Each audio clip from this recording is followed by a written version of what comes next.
আজকের গুরুত্বপূর্ণ আঞ্চলিক সংবাদে সবাইকে জানাই স্বাগত। আজ 28 জুলাই সোমবার। আজকের সন্ধ্যার বিশেষ বিশেষ খবর হলো 1 আগস্ট ভোটার তালিকার খসড়া প্রকাশে স্থগিতাদেশ নয়, পরিচয়পত্র হিসেবে ভোটার আধার নিয়ে বড় পর্যবেক্ষণ সুপ্রিম কোর্টের। পহেলগামের প্রতিশোধ নিল সেনাবাহিনী, আজ অপারেশন মহাদেবে খতম সুলেমান ইয়াসির। মমতার চাপে পিছু হটল হরিয়ানা, বাংলাদেশি অপবাদে আটক 30 বাঙালি শ্রমিককে মুক্তি। হিন্দু রাষ্ট্র অনিবার্য, ইন্ডিয়া নয় বলতে হবে ভারত, ঘোষণা মোহন ভাগবতের। হরিদ্বারের পর এবার আজ বারাবাঁকির মন্দিরেও পদপিষ্টে মৃত্যু, আহত বহু। লাঠিগ্রামে ভয়ঙ্কর পথ দুর্ঘটনা, আহত 2। ভাগাবাজারে জিপির একাধিক সরকারি প্রকল্পে দুর্নীতির অভিযোগ, তদন্তের দাবি।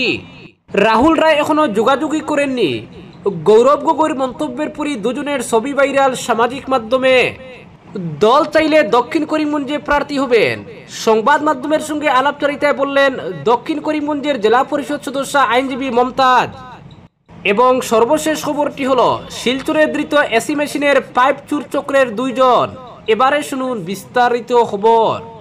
বিহারের এসআইআর মামলায় পূর্ব নির্ধারিত 1 আগস্ট ভোটার তালিকার খসড়া প্রকাশের উপর স্থগিতাদেশ দিল না সুপ্রিম কোর্টের বিচারপতি সূর্যকান্ত এবং জয়মাল্য বাগচির বেঞ্চ। তবে আজ ফের অন্তত ভোটার কার্ড এবং আধার কার্ডকে গ্রহণযোগ্য পরিচয়পত্র হিসেবে গণ্য করার বিষয়টি বিবেচনা করতে বলে সুপ্রিম কোর্ট।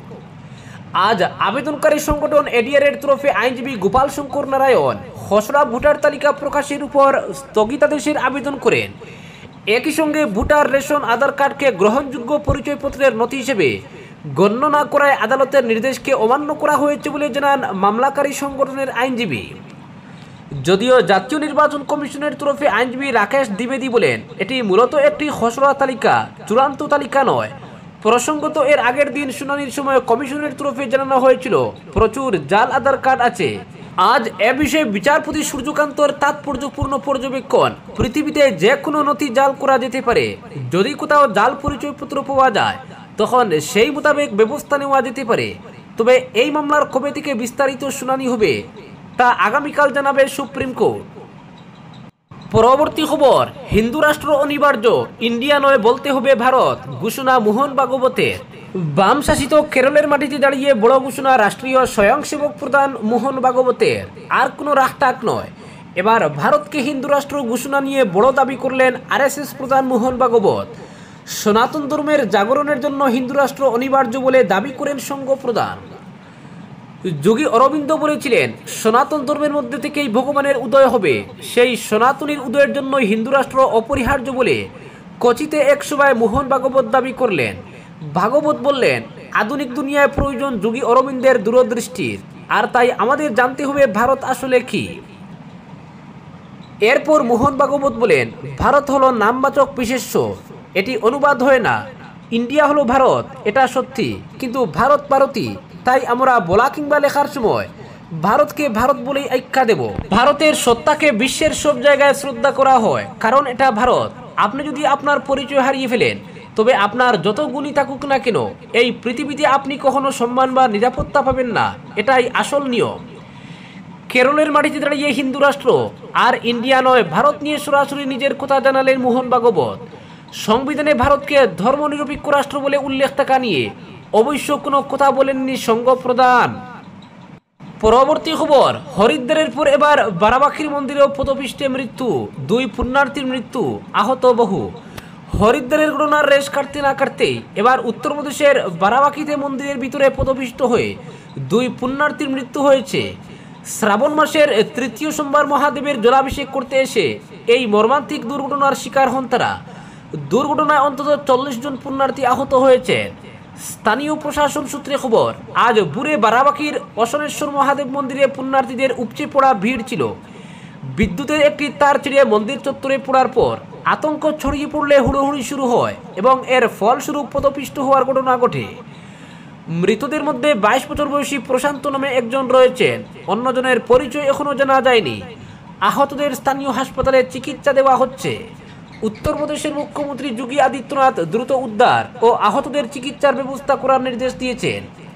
এর আগে রবিবার হরিদ্বারের মনসা দেবী মন্দিরেও একই রকমভাবে পদপিষ্ট হয়ে 6 জনের মৃত্যু হয়েছিল। সেখানেও বিদ্যুতের তার চিরে পড়ার গুজব আতঙ্ক ছড়িয়েছিল। পরবর্তী খবর, মুখ্যমন্ত্রীর চাপে হরিয়ানা থেকে মুক্ত বাংলার 30 শ্রমিক। বাংলার বাইরে বাংলা ভাষায় কথা বললেই হেনস্থার শিকার হতে হচ্ছে বাঙালিদের।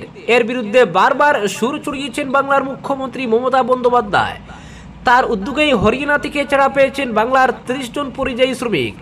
এই শ্রমিকদের ডিটেনশন ক্যাম্পে আটকে রেখেছিল হরিয়ানা সরকার। পরে পশ্চিমবঙ্গের পুলিশ উপযুক্ত নথি পাঠালে তাদের ছেড়ে দেওয়া হয়।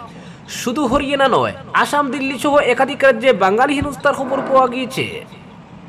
ভিন রাজ্যে বাঙালি নির্যাতন নিয়ে বাংলার মুখ্যমন্ত্রী মমতা বন্দ্যোপাধ্যায় এক্স হ্যান্ডেলে একটি ভিডিও পোস্ট করে লিখেছেন, দিল্লি পুলিশ মালদার চাঁচলের এক পরিযায়ী পরিবারের এক শিশু ও মাকে কি নিষ্ঠুরভাবে মেরেছে।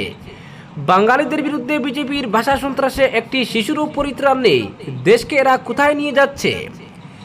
এর আগে হরিয়ানায় 30 জন আটক হওয়ার পর সমাজ মাধ্যমে নিন্দা প্রকাশ করেছিলেন মমতা বন্দ্যোপাধ্যায়। শুধু তাই নয়, গত কয়েকদিন থেকেই সারা দেশে বাঙালি হেনস্থা নিয়ে সরব হয়েছিলেন মমতা। 21 জুলাই দলের শহীদ দিবসের মঞ্চ থেকে ভাষা আন্দোলনের ডাক দিয়েছিলেন তিনি। বিজেপি শাসিত রাজ্যগুলির প্রতি কড়া বার্তা দিয়েছিলেন মমতা। তিনি হুঁশিয়ারি দিয়ে বলেন, বাঙালিদের হেনস্থা করলে চুপ করে বসে থাকবে না তৃণমূল। পরবর্তী খবর, লাঠিগ্রামে ভয়ঙ্কর পথ দুর্ঘটনা, আহত 2। উদারবন্দের লাঠিগ্রামে ভয়ঙ্কর পথ দুর্ঘটনায় আহত হলেন 2 যুবক। রবিবার রাতে একটি বাইক নিয়ন্ত্রণ হারিয়ে রাস্তায় দাঁড়িয়ে থাকা 4 চাকার গাড়িতে সজোরে ধাক্কা মারে। সঙ্গে সঙ্গে রাস্তায় ছিটকে পড়েন বাইকের চালক সহ আরোহী। ঘটনা দেখে স্থানীয়রা উদারবন্দ পুলিশকে খবর দেন। পুলিশ পৌঁছে স্থানীয়দের সহযোগিতায় আহত 2 জনকে সংকটজনক অবস্থায় 108 অ্যাম্বুলেন্স দিয়ে শিলচর মেডিকেল কলেজ হাসপাতালে পাঠিয়ে দেয়। পরবর্তী খবর, পহেলগামের প্রতিশোধ নিল সেনাবাহিনী, অপারেশন মহাদেবে খতম সুলেমান ইয়াসির।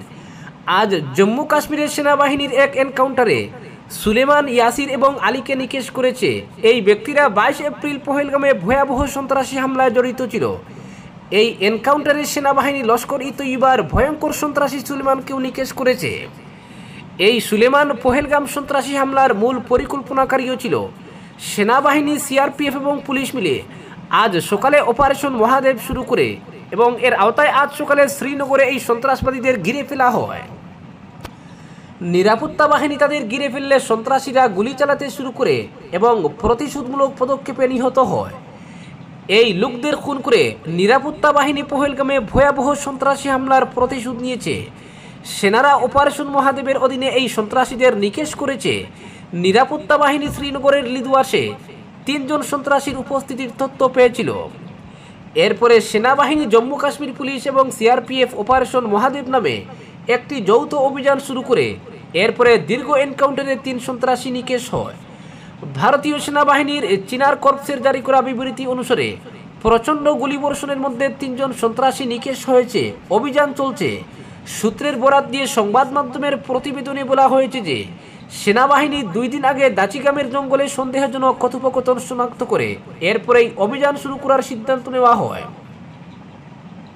পরবর্তী খবর, গৌরবের মন্তব্যের পরই 2 জনের ছবি ভাইরাল সামাজিক মাধ্যমে। রাহুল এখনও যোগাযোগই করেননি। প্রাক্তন বিধায়ক রাহুল রায়ের কংগ্রেসে ঘর ওয়াপসি নিয়ে সাসপেন্স অব্যাহত রাখলেন প্রদেশ কংগ্রেস সভাপতি গৌরব গগৈ। রবিবার স্থানীয় প্রশান্তি লজে সাংবাদিকদের সঙ্গে মত বিনিময়ের সময় গৌরব দাবি করেন, প্রাক্তন বিধায়ক রাহুল রায় কংগ্রেস দলে যোগদানের জন্য তার সঙ্গে এখনও যোগাযোগ করেননি। তবে প্রদেশ কংগ্রেস সভাপতি এই দাবি করলেও কিছু সময়ের মধ্যেই সামাজিক মাধ্যমে ভাইরাল হয়ে পড়ে রাহুল রায় ও গৌরবের গোপন বৈঠকের ছবি। প্রাপ্ত তথ্য অনুযায়ী প্রদেশ কংগ্রেস সভাপতি গৌরব গগৈ হাইলাকান্দির রায় পরিবারের ঘনিষ্ঠ ব্যবসায়ী রাজেশ সাহার বাড়িতে শনিবার রাত কাটান। কংগ্রেস দলের তরফে তার থাকার জন্য হাইলাকান্দির টুরিস্ট লজে ব্যবস্থা করা হলেও তিনি প্রাক্তন পৌরপতি প্রয়াত রঞ্জিত সাহার পুত্র রাজেশের বাড়িতে রাতের আহার গ্রহণ করার পর পাশাপাশি এখানেই নৈশ যাপন করেন এবং গতকাল রাতে প্রাক্তন বিধায়ক রাহুল রায় এখানেই গৌরবের সঙ্গে সাক্ষাৎ করেন। তারা একসঙ্গে ডিনার করার পাশাপাশি অনেক রাজনৈতিক ইস্যু নিয়ে আলোচনা করেন। হাইলাকান্দি কংগ্রেসের বর্তমান পরিস্থিতি সম্পর্কেও এই বৈঠকে আলোচনা হয়। হাইলাকান্দি কংগ্রেসের অনেক নেতার দাবি, গৌরব রাহুলের এই গোপন বৈঠকে গৌতম পুত্রের কংগ্রেসের আগমন নিয়েও আলোচনা হয়েছে। পুজোর পর কংগ্রেসে যোগদান করবেন রাহুল রায়। তাদের দাবি, হাইলাকান্দিতে গৌরব গগৈর পুরো অনুষ্ঠান রাহুলের পরামর্শ মতোই হয়েছে। তবে রাহুল রায় প্রসঙ্গে প্রদেশ কংগ্রেস সভাপতি সংবাদ মাধ্যমে কেন এমন মন্তব্য করলেন, এ নিয়েও জল্পনা চলছে। পরবর্তী খবর, দল চাইলে দক্ষিণ করিমগঞ্জে প্রার্থী হবেন বিশিষ্ট আইনজীবী মমতাজ। দল চাইলে বিধানসভা নির্বাচনে দক্ষিণ করিমগঞ্জে কংগ্রেস প্রার্থী হিসেবে লড়বেন জেলা পরিষদ সদস্য মমতাজ বেগম। হাইলাকান্দিতে গৌরব গগৈর সভা শেষে সাংবাদিকদের একথা জানালেন তিনি। হাইলাকান্দিতে সেলিব্রিটির মতো সম্মান পেলেন মমতাজ। হাইলাকান্দিতে সমর্থকরা মমতাজ বেগমকে বিপুল সংবর্ধনা জানান। শাহজাহান আহমেদ সহ অন্যান্য সমর্থকদের পাশে রেখে বলেন, দল চাইলে দক্ষিণ করিমগঞ্জ বিধানসভা আসনে লড়বেন। দক্ষিণ করিমগঞ্জে প্রাক্তন মন্ত্রী সিদ্দিক আহমেদ কোনো ফ্যাক্টর নয়। পঞ্চায়েত নির্বাচনে জেলা পরিষদ সদস্য পদে সিদ্দিক আহমেদের প্রজেক্ট করা প্রার্থীকে পরাজিত করেন জনগণ। চলমান উচ্ছেদকে বেআইনি বলে উচ্ছেদের তীব্র প্রতিবাদ জানান আইনজীবী মমতাজ বেগম। বলেন, আরএসএসকে খুশি করতে সংখ্যালঘুদের অমানবিকভাবে উচ্ছেদ করা হচ্ছে। পুনর্বাসন না দিয়ে বেআইনি উচ্ছেদের তীব্র প্রতিবাদ, নিন্দা ও ধিক্কার জানান তিনি। প্রসঙ্গত, প্রদেশ কংগ্রেস সভাপতি গৌরব গগৈর সফরকে কেন্দ্র করে সরগরম হাইলাকান্দির কংগ্রেস রাজনীতি। অনেক টিকিট প্রত্যাশী নিজেদের সাংগঠনিক শক্তি প্রদর্শনেও ব্যস্ত ছিলেন। পরবর্তী খবর, শিলচরে ধৃত এসি মেশিনের পাইপ চুরচক্রের 2 জন। প্রচণ্ড গরমের মধ্যে এসি মেশিন লাগিয়ে হয়তো ঘুমিয়েছিলেন কেউ। রাতে হঠাৎ দেখা গেল এসি মেশিনের কার্যকারিতা কমে গেছে অনেকটাই। চুরচক্রের দৌলতে ইদানিং শিলচরে এমন অভিজ্ঞতার মধ্যে পড়তে হচ্ছে অনেককেই। এবার চুরচক্রের 2 জনকে পাকড়াও করল পুলিশ। তাদের কাছ থেকে বাজেয়াপ্ত করা হয়েছে এসি মেশিনের প্রচুর পাইপ সহ অন্যান্য কিছু সামগ্রী। ধরা পড়েছে তারাপুর চাঁদমারি রোডের সঞ্জিত দাস ও লক্ষ্মীধর রোডের দীপক দাসকে। এদের ধরা হয়েছে শহরের ইন্ডিয়া ক্লাব মাঠ সংলগ্ন বিচার বিভাগীয় আধিকারিকদের আবাসন চত্বরের পাশ থেকে। জানা গেছে, এই 2 জন শনিবার রাতে এক বিচার বিভাগীয় আধিকারিকের আবাসনে লাগানো এসি মেশিনের পাইপ চুরি করতে গিয়েছিল। পুলিশ সূত্রে জানানো হয়েছে, সদর থানার টিএসআই শুভজিৎ দত্তের নেতৃত্বে শনিবার রাতে 2 জনকে পাকড়াও করা হয়। পুলিশের সূত্রটি জানান, ধৃত সঞ্জিত লক্ষ্মীধররা মূলত এসি মেশিনের পাইপই চুরি করে থাকে। ঘরের বাইরে লাগানো পাইপ কেটে নিয়ে যায়। এদের চক্রে আরও কয়েকজন জড়িত রয়েছে বলে মনে হচ্ছে। এরা এভাবে চুরি করে পাইপ কেটে নিয়ে যাওয়ায় এসি মেশিনের কার্যকারিতা কমে গিয়ে ভোগান্তির মধ্যে পড়তে হয় অনেক গৃহস্থকে। 2 জন ধরা পড়ার পর পুলিশ বর্তমানে চক্রের অন্যান্যদের খুঁজছে। পরবর্তী খবর, ভাগাবাজার গ্রাম পঞ্চায়েতের একাধিক সরকারি প্রকল্পে দুর্নীতির গন্ধে ক্ষুব্ধ স্থানীয় বাসিন্দারা। অরুণোদয়, প্রধানমন্ত্রী আবাস যোজনা, পিএম কিষাণ সহ বিভিন্ন প্রকল্প বাস্তবায়নে স্বজন পোষণ ও অনিয়মের অভিযোগ উঠেছে। অভিযোগ, প্রকৃত দুস্থ ও গরিব পরিবারগুলোকে বঞ্চিত করে সুবিধা তুলে দেওয়া হয়েছে বিত্তশালী ও প্রভাবশালী পরিবারগুলোর হাতে। জিপির একাংশ সাধারণ জনগণ সংবাদ মাধ্যমের সামনে জানান, সরকারি সুবিধা পেতে গিয়ে তারা বারবার উপেক্ষিত হচ্ছেন। তাদের অভিযোগ, জিপির এক শ্রেণীর নেতাকর্মীর যোগসাজশে নিজের ঘনিষ্ঠদের নাম তালিকাভুক্ত করেছেন প্রকল্পগুলিতে। এদিকে জিপির আমিরুল ইসলাম লস্কর সরাসরি দুর্নীতির অভিযোগ তুলেন জিপি কার্যালয়ের অতিরিক্ত ভবন নির্মাণ ও সাব সেন্টারের কাজ ঘিরে। এ প্রসঙ্গে জেলা শাসক ও জেলা পরিষদের সিইওর কাছে স্মারকলিপি জমা দেন তিনি। স্মারকে উল্লেখ করা হয়েছে, ওই 2 নির্মাণ কাজের নির্মাণ কমিটির তিনি সভাপতির দায়িত্বে থাকলেও তার অজান্তে তৎকালীন সচিব আফতাবউদ্দিন লস্কর ও কয়েকজন সদস্য মিলে গোপনে অর্থের অপব্যবহার করেছেন। এছাড়াও জিপির বিভিন্ন আত্মসহায়ক গোষ্ঠীর একাধিক মহিলা জিপির দুর্নীতির বিরুদ্ধে আওয়াজ তুলেন। তারা ধলাই নরসিংহপুর খণ্ড আধিকারিকের কাছে স্মারকপত্র জমা দিয়ে অভিযোগ করেন, আনোয়ারুল হক লস্কর ও শামসুল হক লস্কর নামে 2 ব্যক্তি সরকারি প্রকল্পের সুবিধা পাইয়ে দেওয়ার প্রতিশ্রুতি দিয়ে অসহায় মহিলাদের কাছ থেকে অর্থ আদায় করেছেন। বিভিন্ন পক্ষের তরফে জোরালো তদন্ত এবং প্রকৃত হিতাধিকারীদের কাছে সরকারি প্রকল্পের সুফল পৌঁছে দেওয়ার দাবি জানানো হয়েছে। এ নিয়ে গ্রামবাসীদের মধ্যে তীব্র ক্ষোভ ও চাপা উত্তেজনা বিরাজ করছে। জনগণের আস্থাকে ফিরিয়ে আনতে এবং প্রকল্পের স্বচ্ছতা বজায় রাখতে জেলা প্রশাসনের পক্ষ থেকে অবিলম্বে নিরপেক্ষ তদন্তের দাবি জানাচ্ছে স্থানীয় মহল।